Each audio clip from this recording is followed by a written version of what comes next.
masoyanmu suna gudun mu suna bayan mu.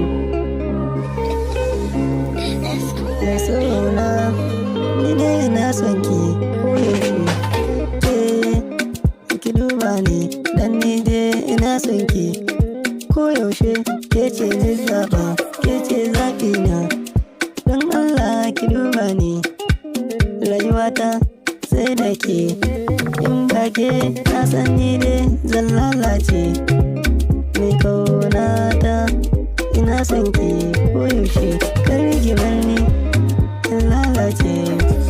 Duniya sai da mai son ka, ka duba ni ina son ka amma ka bar ni.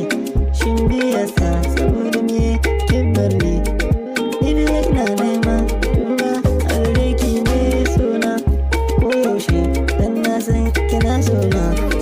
Kauci da taki ki bar ni saboda ban da kuɗi.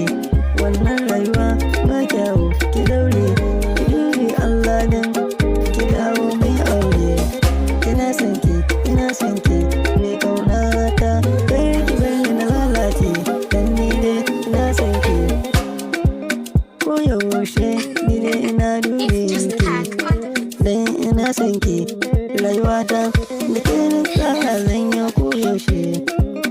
Ina mai suna ina duba ko ina ban ganta ba wai shi na kike mai kaunata.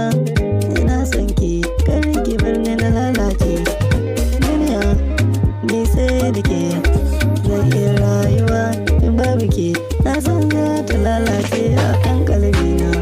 Duniya ta ke ne zaɓa, ina kike wai kin guje ni saboda kuɗi.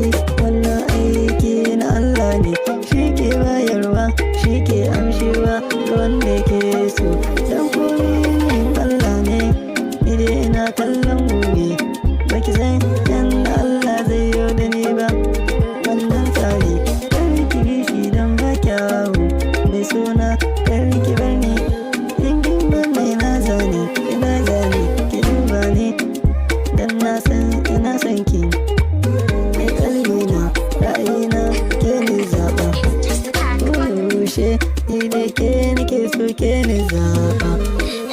Mai sona